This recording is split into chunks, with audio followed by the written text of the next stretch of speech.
بسم اللہ الرحمن الرحیم وصلی اللہ علی النبی الکریم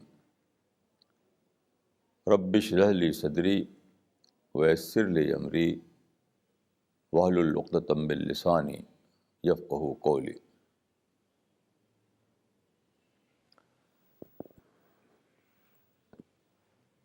It is a general practice that when people want to study Islam, they begin from the study of Prophet Muhammad sallallahu alaihi wasallam.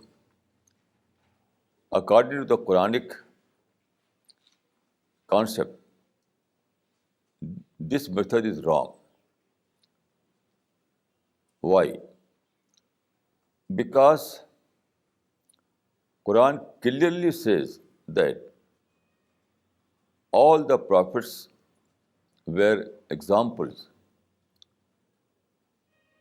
All the prophets were example. It means that previous prophet is not simply matter of history. They are also matter of example. أولئك الذين هدى الله فبهداه مقتدى. This is the verse of the Quran. Quran says that all the prophets, not only Prophet Muhammad, but all the prophets of history were guided from God. So all the prophets are examples. فَبِهُدَاهُ مُقْتَدَى. O Muhammad, you must follow all those prophets. There is the Quranic verse. So when we begin the history of Islam from Muhammad, we fail to find all those lessons. We fail to follow all those lessons which we may find in the prophets of early period. This is very important.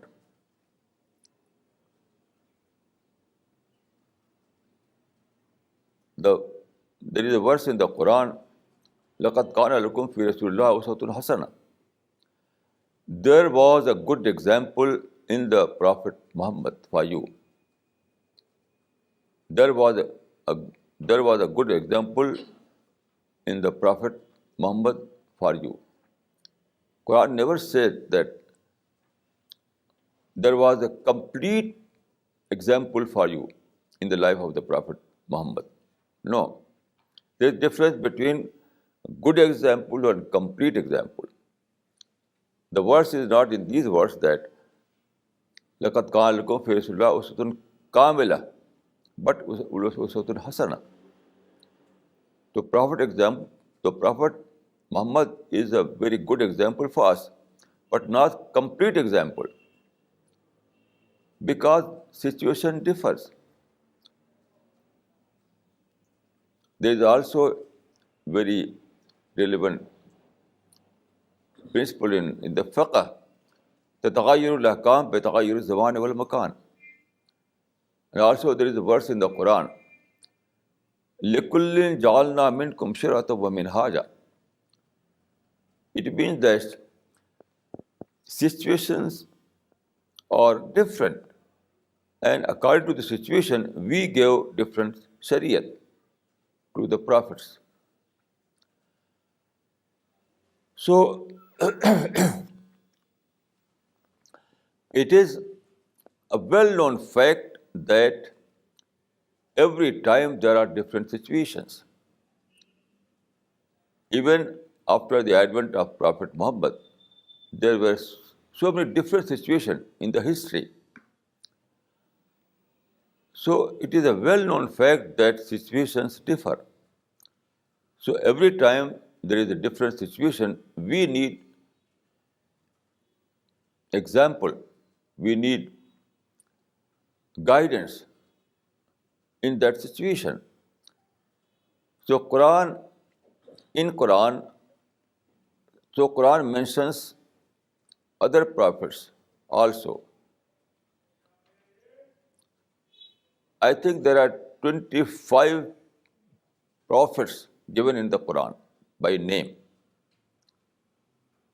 25 prophets by name are mentioned in the Quran.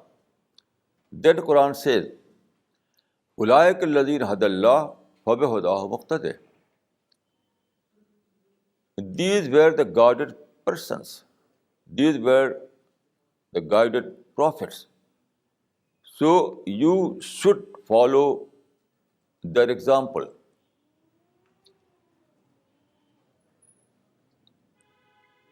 By studying this verse, I came to the conclusion that these 25 prophets cover all the situations, all the different situations. Although there were more than 1 lakh prophets sent by God, there is a verse in the Quran that لِكُلِّ قَوْمٍ هَادٍ. In every region, in every town, in every country, God sent prophets. But in Quran, there are only 25 prophets mentioned by name. Why? I think that these 25 prophets, the life of these 25 prophets cover all the different situations. Only one prophet does not suffice. Only life of one prophet does not suffice. But when we take all these 25 prophets, we can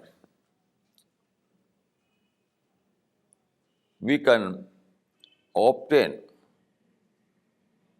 the guidance in every situation. So it is by conviction that these 25, that the life of these 25 prophets cover all the different situations. Because of this, God has mentioned these prophets, and God gave the brief description of their life in the Quran. For example, the first prophet was Adam. You know, Adam was first person as well as first prophet. So what happened? Adam committed a mistake. According to the Quranic description, Adam committed a mistake. He ate the fruit of forbidden tree. Adam ate the fruit of forbidden tree. This was a mistake committed by Adam. And when he committed this mistake, he was disgraced by God. He became a disgraced person. Then he went to introspection. And Adam, after introspection, Adam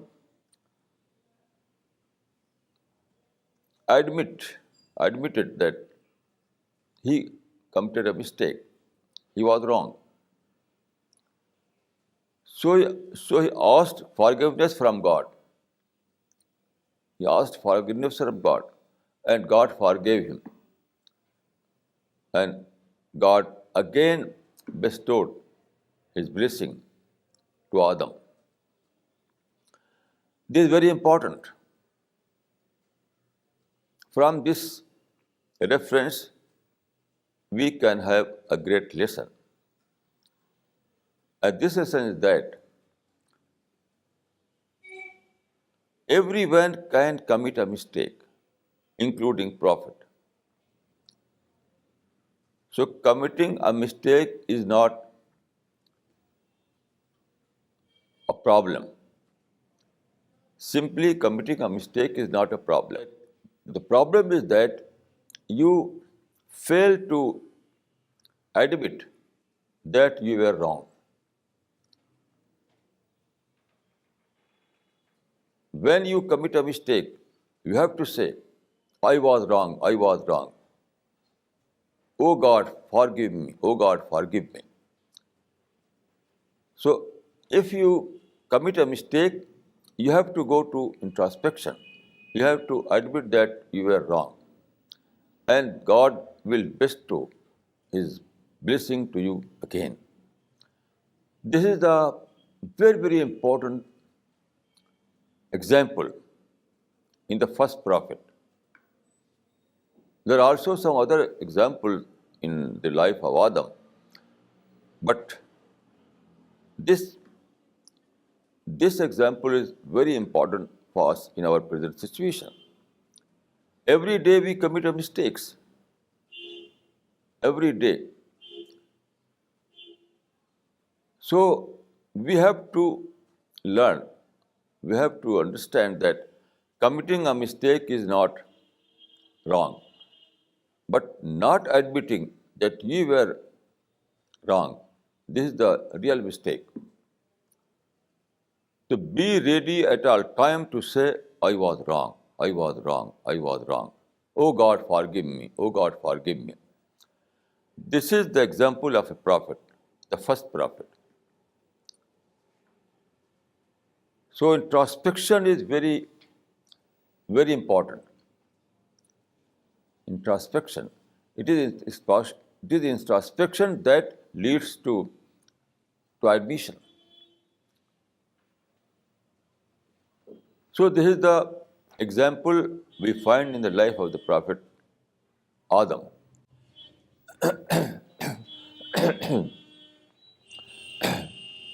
Then there was the prophet Noah. He was an extraordinary prophet.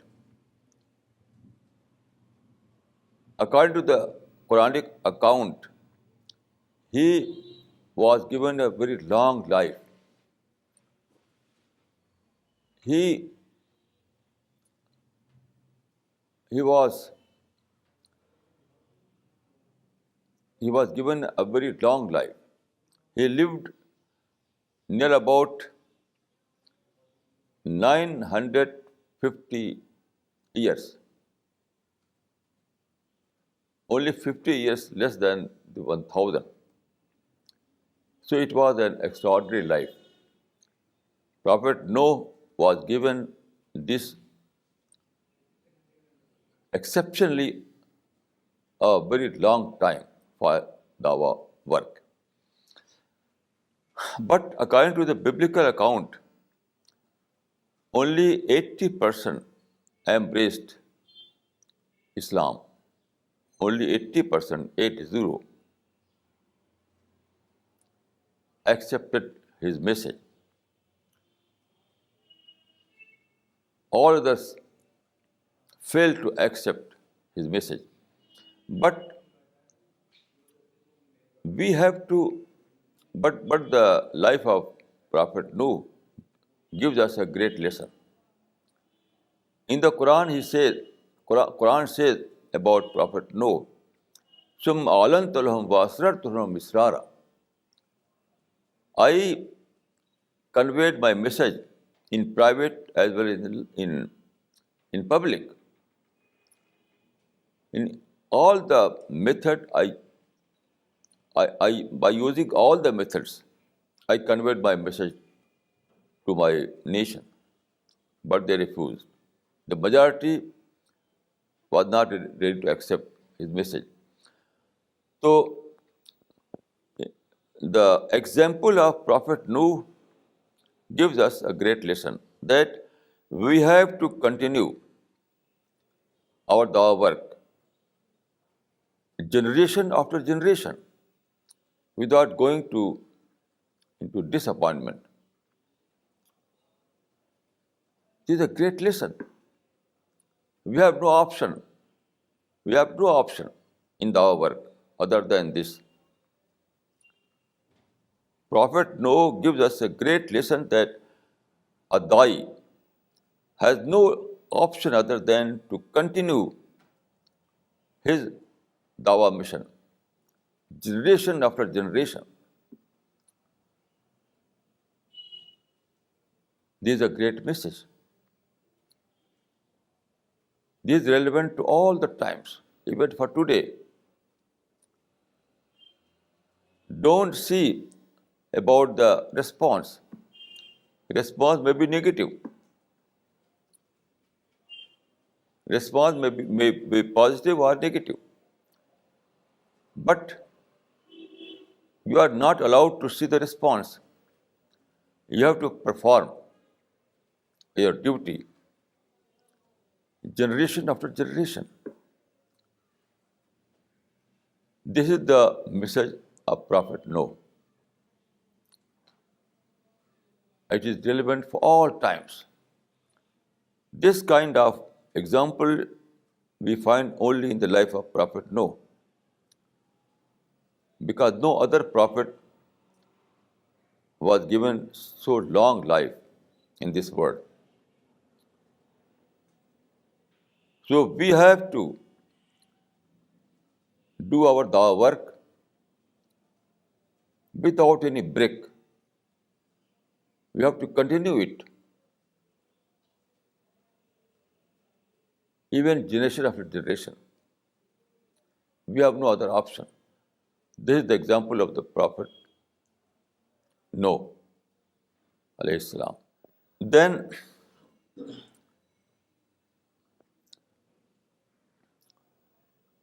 I would like to say a few words about the Prophet Muhammad sallallahu alaihi wasallam. Prophet Muhammad was the only prophet in history who was born in a full light of an Orientalist says in one of his book that Prophet Muhammad was born within the full light of history. So Prophet Muhammad is only one prophet who is a historical prophet. His life is recorded. Everything we know, we know everything about his life.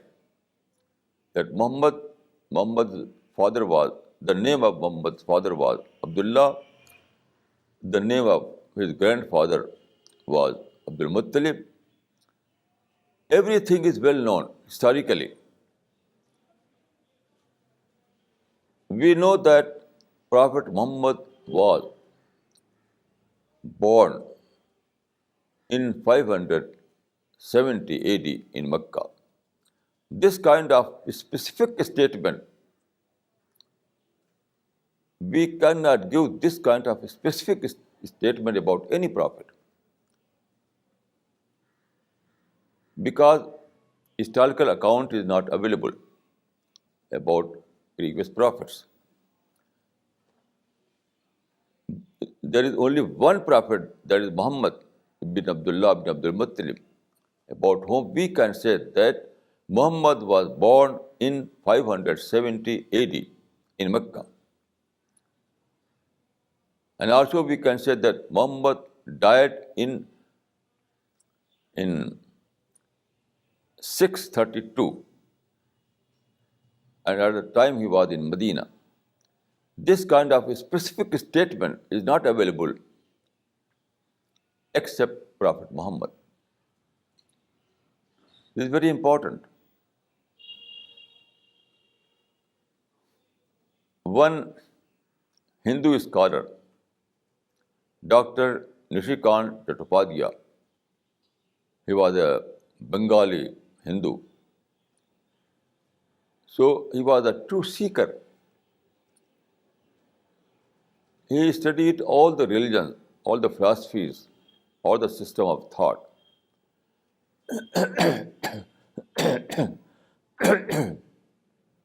All the religious personalities. And then he embraced Islam. So in one of his books, he says that why I have accepted Islam. Because when I studied, I found that all other religions have no historical base. It's only Islam that has a historical base. And the Prophet of Islam is completely a historical prophet. So in this book, he says that, oh, what a relief to find, after all, a historical prophet to believe in. This is the word of Dr. Nishikant Chattopadhyay, who after long study embraced Islam. So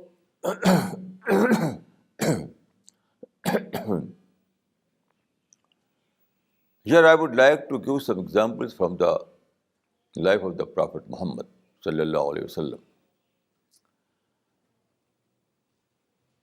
You know, when he started his mission in Mecca, at that time Meccan people were idol worshippers, mushrik. So it was a very difficult situation. So the first problem was from where to begin. From where to begin?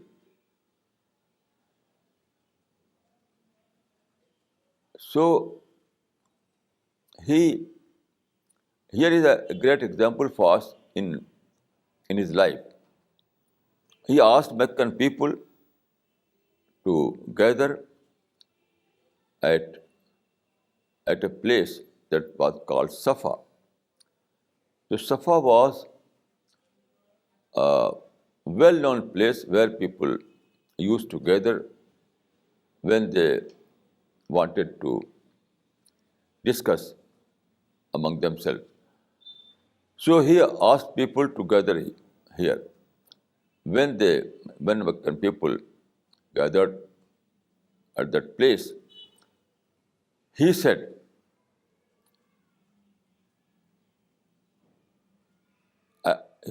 addressing these Meccan people, he said that, Wallahi, la tamutunna kama tanamun, wala tahyawna kama tastayqidun, wa innaha la jannatun abadan aw la narun abada. It means that this life is not eternal. You have to die. You have to die. And after death, you will face the problem of accountability. And after this, you will face the hell or paradise. If you are good in the eyes of God, then you will be given paradise as the reward. But if you are bad in the eyes of Prophet, you will be punished and you will be given hell, and both are eternal. So this was the first message. First message. In this message, there was no politics, there was no social problems, nothing. Only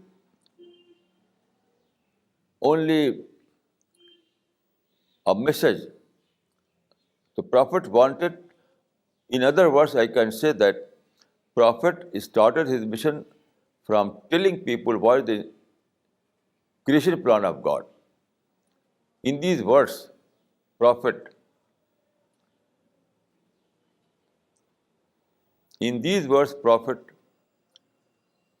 informed them, God wanted to convey this message, that what is the creation plan of God, who are you, who has created you, and after what is the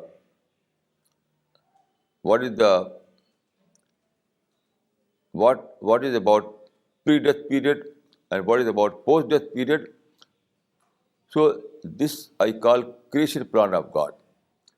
So Prophet of Islam started his mission by telling people about the creation plan of God.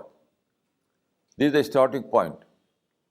This is very important for every time, in every time and space. So this is the starting point of Dawa work. Then, in Mecca there was Kaaba. Kaaba was a mosque built by Prophet Abraham. So at that time, although Kaaba was built as a mosque, but during that time, Kaaba was in the custody of mushrik people, idol worshippers. So they placed idols in the premises of Kaaba. And the number of these idols were 300. The number of these idols was no less than 360. So when Prophet of Islam started his mission, he found that there are 360 idols placed in sacred Kaaba.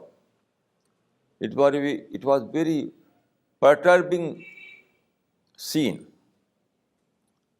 But Prophet managed this problem. He never touched any idol. Even he never questioned that you have to remove all these idols. You have no right to put these idols in sacred Kaaba. No, he never said like this. He never raised this question. Why you put these idols in sacred Kaaba? He never raised this question at all. But he followed a very simple formula. I can say that his formula at that time was ignore the problem, avail the opportunities. Ignore the problem, avail the opportunities. So he ignored the problem of idols and availed the problem of Dawa work. This was his strategy. This was his method. So what a great lesson. People used to engage themselves in problems. But Prophet completely ignored the problems. It was a great problem that there were 360 idols placed in the premises of Holy Kaaba. It's quite evident that it was a great problem. But Prophet adopted this formula. Ignore the problem, avail the opportunities. So he never questioned. He completely ignored the presence of those idols in Holy Kaaba. At the same time, he tried to avail the opportunity to address people. He used to say, Ayyuhan nas, qulu la ilaha illallah tuflihu. He never said that, oh people, you have to remove all these idols from the Holy Kaaba. No. He said that,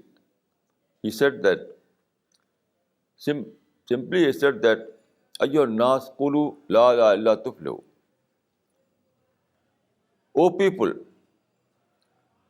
say that There is no God but one God, and you will find success.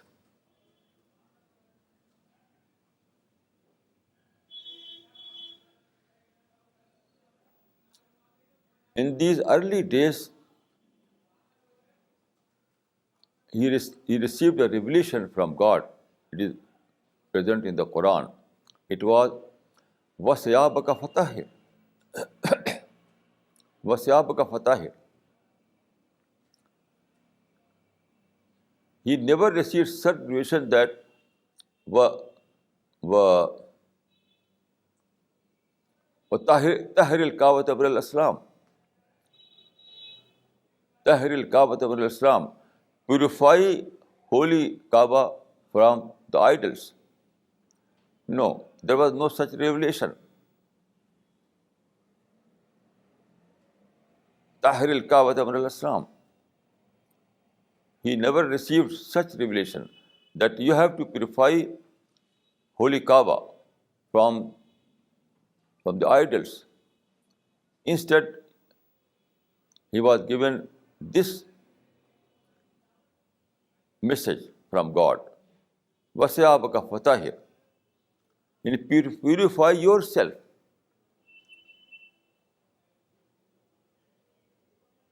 God never gave such commandment that purify the holy Kaaba. But he said, purify yourself. وَسَيَابَكَ فَتَحِرْ. It means purify yourself. This is the method followed by the Prophet Muhammad.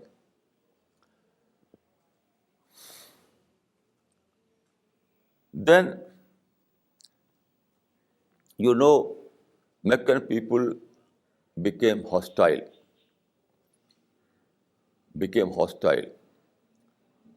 They refused to accept his message.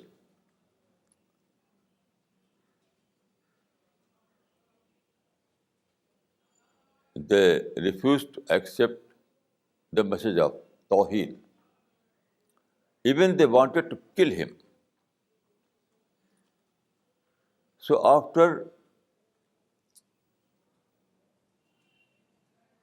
when they wanted to kill him and wanted to persecute him,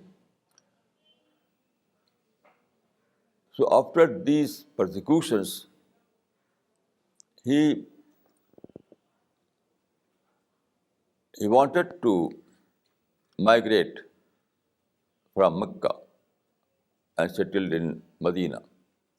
But this migration was not a simple migration.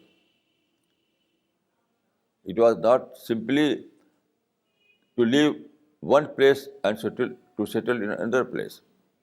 No, it was migration from problem and settling in opportunity.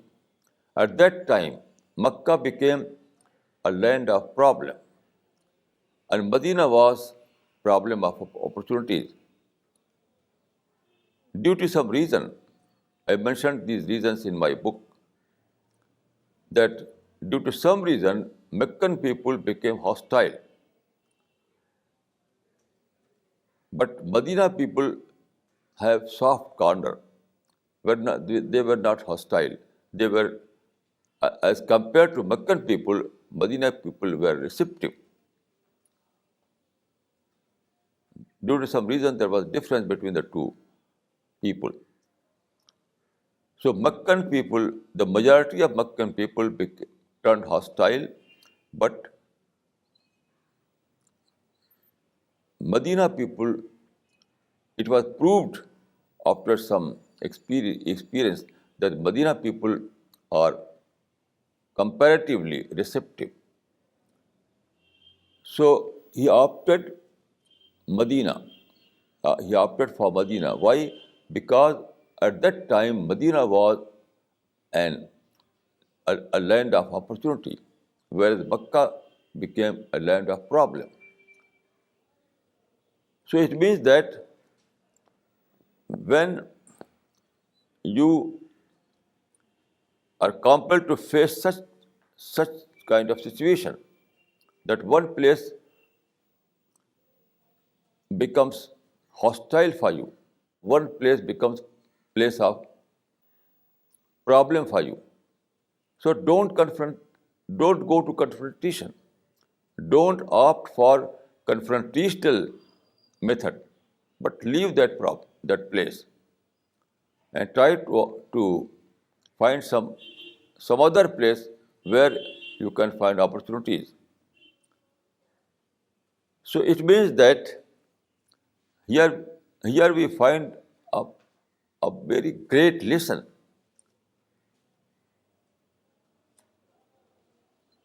This principle is given in the Quran in these words: As-sulhu khair. As-sulhu khair means peace is good, peace is better. It means that when there is a confrontation, when there is a problem, you have to adopt peaceful method rather than confrontational method. So in Makkah at that time, there were two options for the Prophet.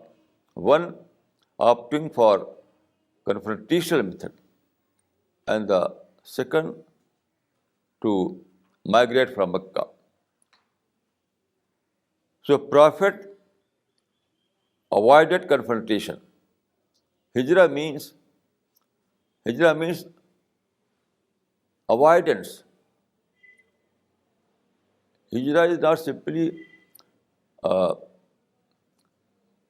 leaving one place and settling another place. Hijrah is a method of avoidance. So Prophet avoided confrontation and migrated from Mecca to Medina.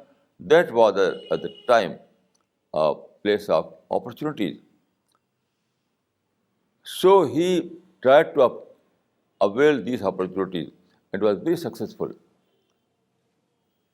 He was able to establish a center, a Dawah center at Medina. And history tells us that after a short period, he was able to Islamize the whole Arabia, including Mecca.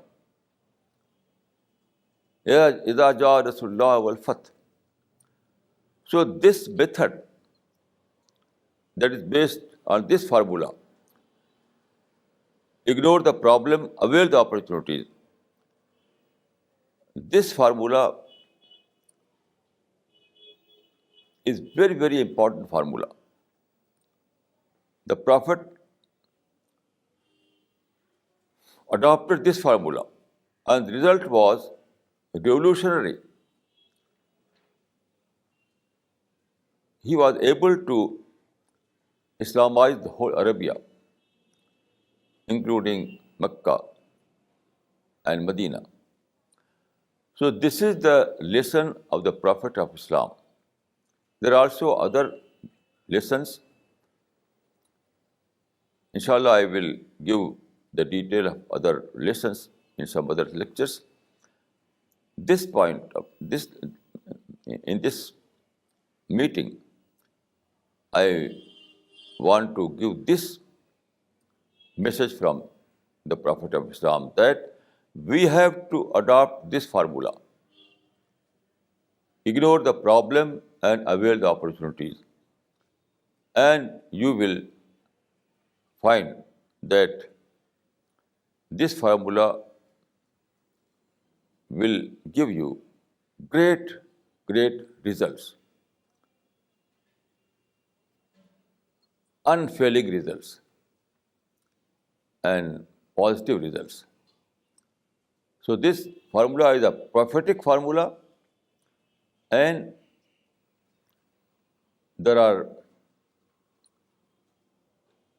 this formula is prophetic formula, so this formula is a rewardable formula, as well as it has great positive results in this world. So we have to adopt this prophetic formula.